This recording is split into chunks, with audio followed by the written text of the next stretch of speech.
Welcome to the Day Clean Devotion Queen podcast. Each week, our podcast episodes breathe life into selected themes from the DDQ Meditation Journal. Hosted by our founder, Najma Thomas, we engage in heartfelt discussions with a diverse roster of inspirational Queen Sisters. We explore their unique perspectives, uncover the wisdoms shaped by their journeys, and celebrate the trials and victories along the way. Together, we are creating a woe manifestation space where conversation meets examination and sparks transformation. Welcome back to the Day Clean Devotion Queen podcast. This is a special follow-up session. Remember when we talked earlier this summer? Where were we? We were on camera, actually. We did this through Zoom, and I said, I'm going to come to your space. And come to your, so here I am, y'all. If you are enjoying this lusciousness through Spotify or YouTube, you see this beauty, Kathryn Thompson. She is our returning featured guest for today. Kathryn, you've got a beautiful blue statue lady. Is she a statue? She's a figurine, and she's holding a star, which is my name, by the way. Najma means stars. You gotta tell us a little bit about that. Well, I actually got this from the Civil War Museum when I went to go visit from my previous job. And it was actually made in Africa. I can't remember which country. But they had several things in there that were actually made by African artisans. Yeah. So I got some little boxes that had like a mudcloth design. And I got this. She's beautiful. Yeah, it's actually a Christmas tree topper. Of course, you know we're in the season for celebration, and one of my favorite holidays in the world, Christmas time. And blue's my favorite color, so I just looked at that. I was like, I gotta have it. It's stunning and goes with this beautiful drawing behind you. This art piece of artwork. Now, what is this? This is. That is, but I don't know. Anything blue, gorgeous. If you add blue to your space, it calms you down. Oh, okay. So, yeah. So we're talking about celebration and energy and using colors managed to manifest the kind. So you're saying that, does it bring in anything else? Yeah, so blue, of course, represents your throat chakra. So the kitchen is always considered the heart of the home where you want to be having lots of conversations and gatherings, maybe if you're not as antisocial as I am. You are not. But yeah, it's just a very communicative, calming energy. So I think the blue balances out like the gray, black and white in here. So it's kind of a little lively, but then I'm going to bring in like calm elements. And then of course, green represents your heart chakra.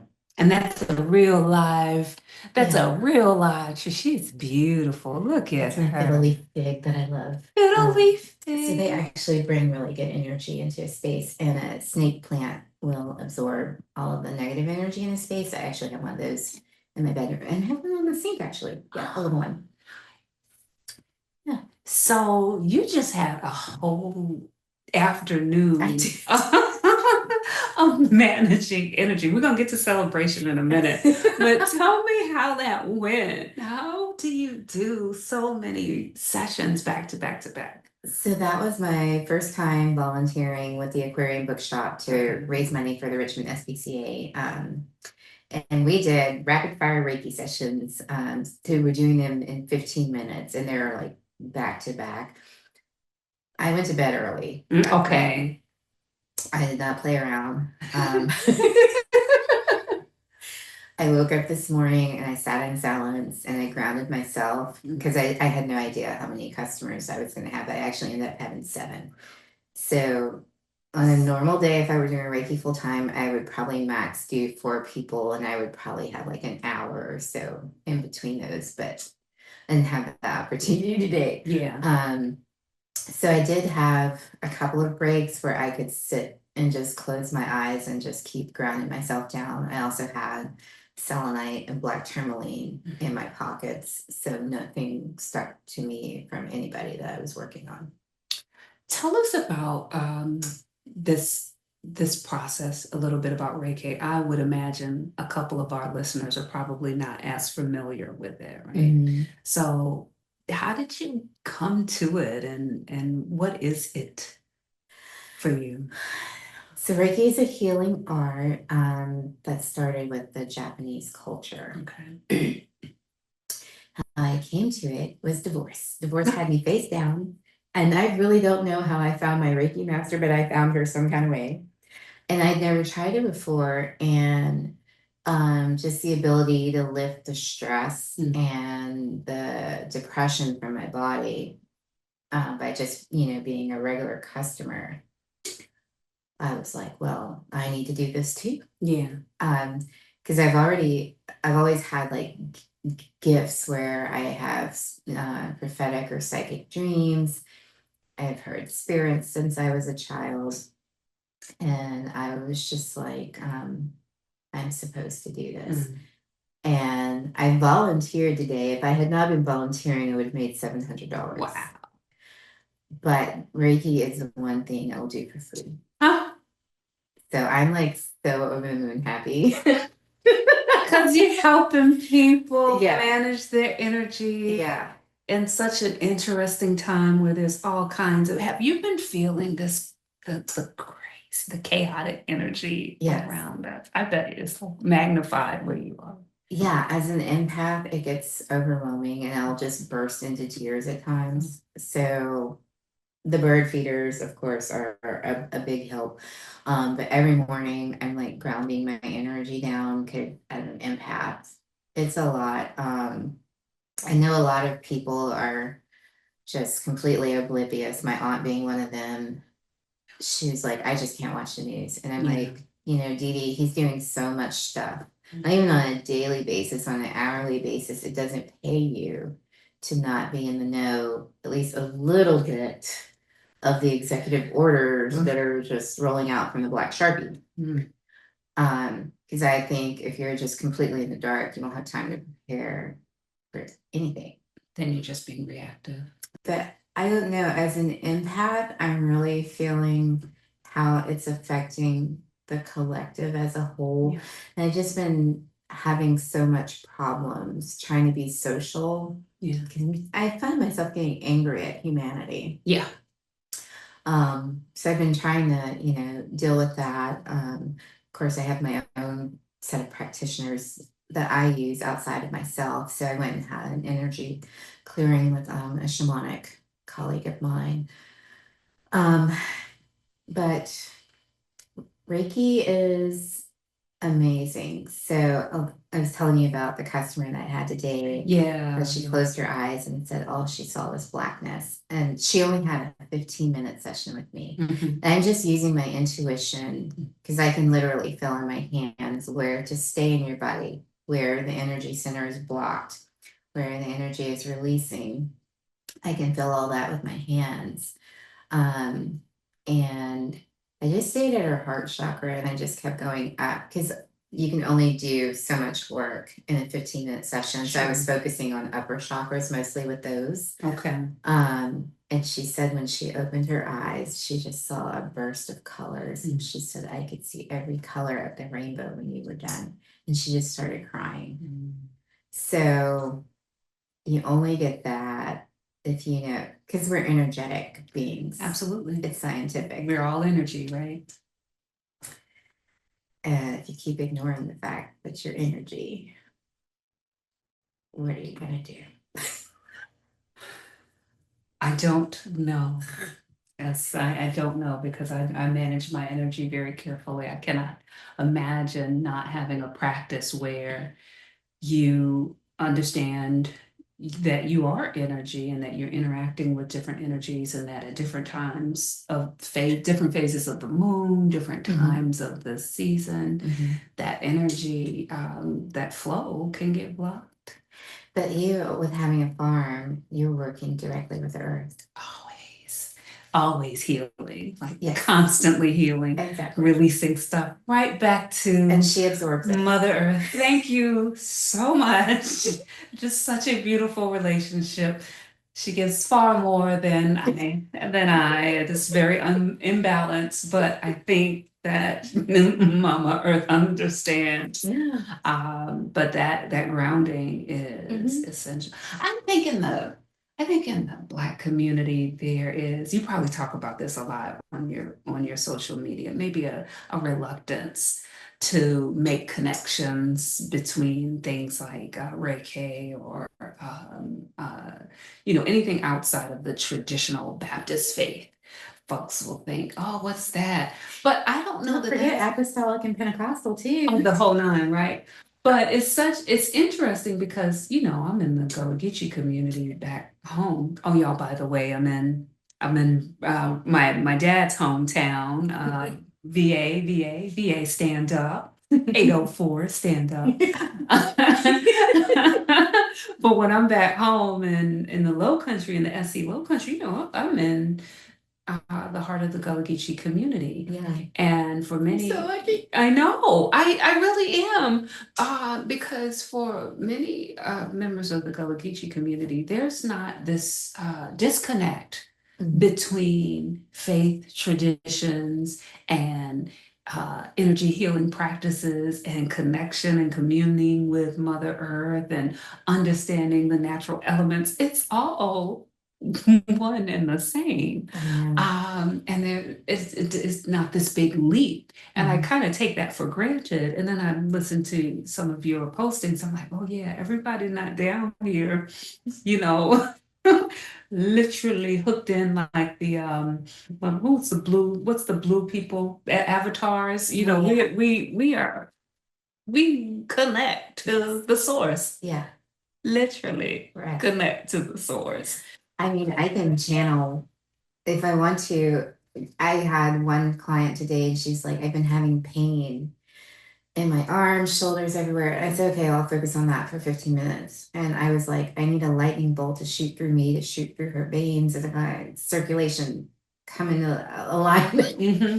When she got up, she said, I said, how are you feeling? She said, much less pain. You don't know that I'm channeling the energy of a lightning bolt, but I'm going to be able to pull it from wherever I need, to pull it in because I've had shamanic training, so I have a mesa. So in my South Lodge, I have the energy of Mount Kilimanjaro and the serpent. So that's nothing but fire and transformation, right? Shedding old things. I'll pull that energy in so fast. Yeah. And my family is just like, what happened to you? Jesus is the only way, truth, and the only light, and you're going to hell. And so I don't know, it's like Jesus is the master alchemist. And my sister was like, he's a what? Alchemist, baby. Said, master alchemist. I read that he walked on water personally. Turning all kinds of things into all kinds of other things as needed. It's not a big disconnect. No. But you do have to have a willingness to receive and to think beyond sort of what has been presented to you as the only kind of truth, maybe. Yeah, and then that bothers me too, because I feel sad for the diaspora, because Christianity was used to control and torment us.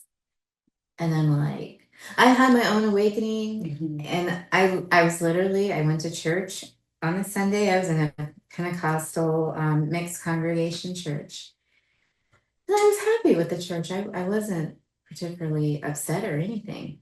And I heard that voice say, hey girl, this is your last Sunday here. We're going on a detour. Okay. I was like, oh. So I started looking around at all the people, and I was like, I don't know where I'm about to go. By the third day, I was freaking out because I didn't know anything but Christianity. And so I was like, well, what am I supposed to do now? Where am I going?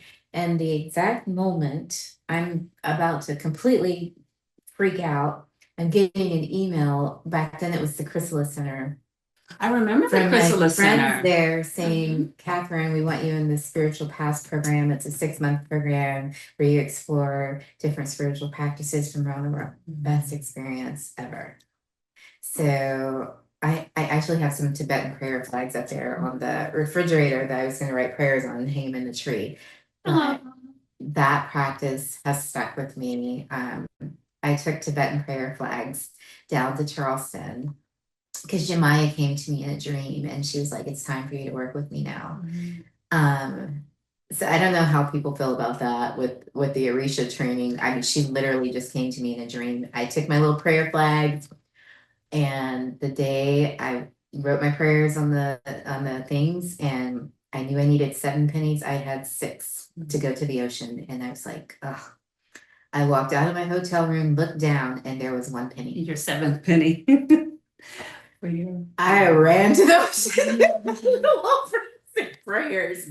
And she's been a very comforting deity, Orisha, whatever you want to call her, to work with. I love that energy, and it's an energy of abundance because she's over the ocean. So there's nothing lacking there. Yeah.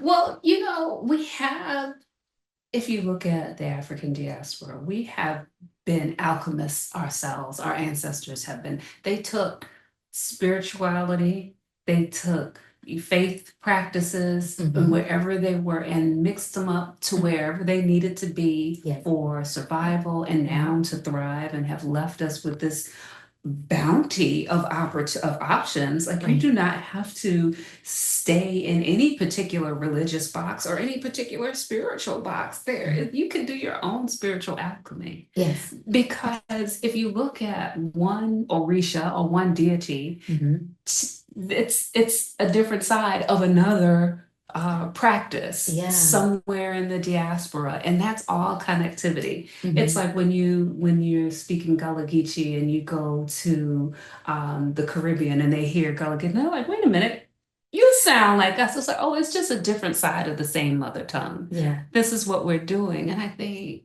you know, we're sometimes afraid to explore new things or think. I mean, religion can be very selfish. You know, the religion that we have been, by and large, engaged with can be very singular, very, you know, you can't step outside and explore. But I feel like anything worth worshiping should stand up to scrutiny. Like, you should be able to question and investigate and look beyond. And if it's worth worshiping, it will stand up to scrutiny. Like, it will be every time. Yeah. It'll hold up. It'll hold up under scrutiny. Go look. Yeah. When I would go do breathwork sessions, Jesus and Yemaya would be there on either side. And I'm like, okay, these are my parents. We're just gonna call these my parents. But with Christianity, I was more so like living in fear of a God. I was terrified because I was like, there's nothing I can do to get me into heaven. I'm just going to be going to hell. It's over for me. And then, you know, you sit down and think about it, and I'm like, well, we're living in hell right now with this man in this office, and why we got to go burn forever? Who is sending us to a lake of fire?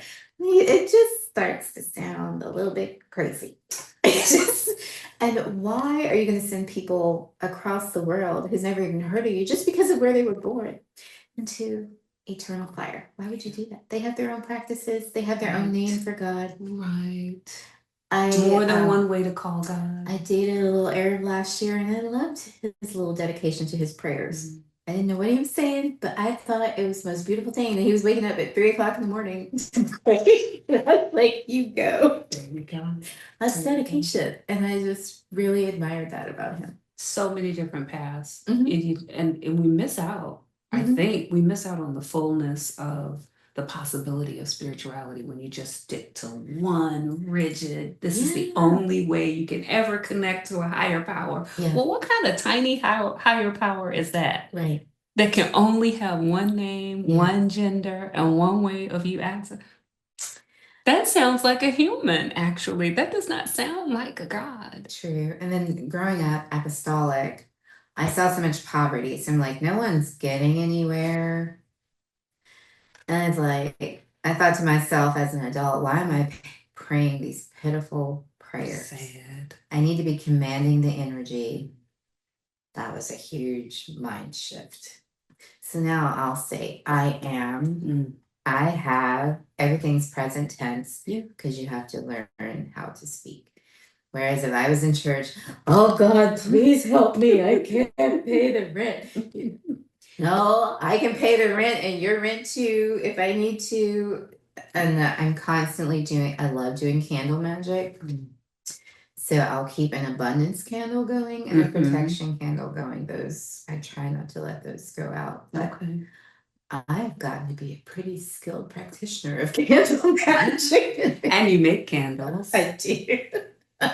Put some black girl magic in those. Yeah. How does this relate to our theme of celebration? How do what are some of your rituals that are connected to this work and celebration? So my celebration is my great aunt was a hoodoo practitioner. Okay. And so my mom and my aunt have memories of growing up a child. She put cascarilla, they were calling it white powder, but I, figured out cascarilla in their shoes when they were being bullied. And so my mother won't talk about it at all. My aunt will talk about her memories, but she was like, well, Kathryn, that was evil. I'm like, oh, Lord.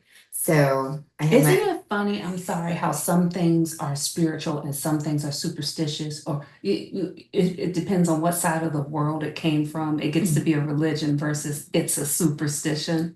Yeah. And it just so happens that so many of the superstitious things are connected to Black and brown people. Yeah. What?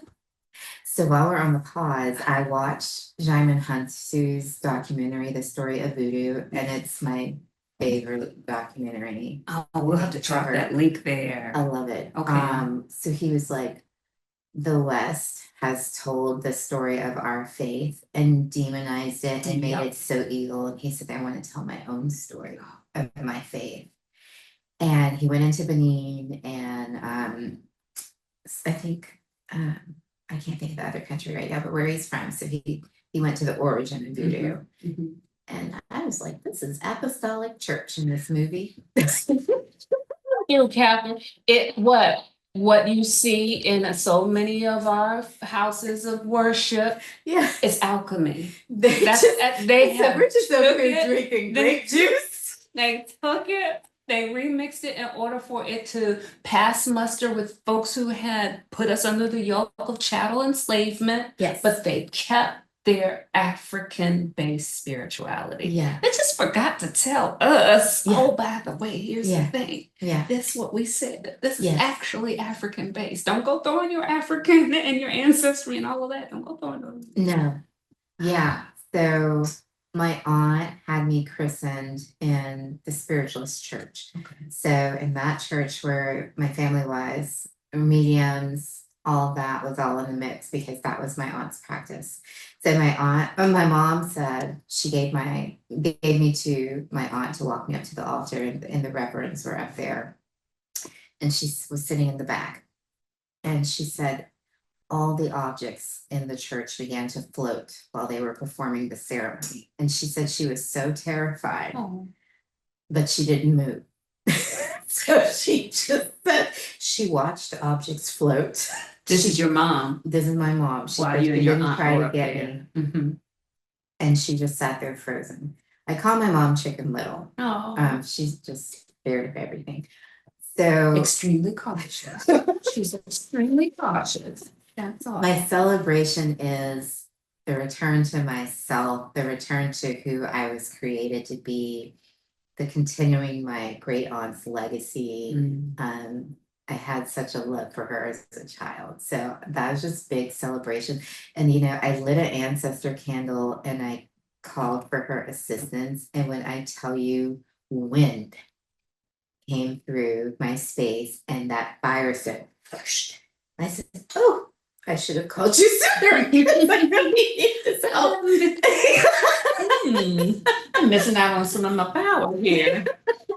I noticed you have an altar downstairs in your wonderful space. Yeah. Will you share some of that with our viewers? Yeah, Is that shareable? It's not very decorated. I need to do some work. I feel so bad.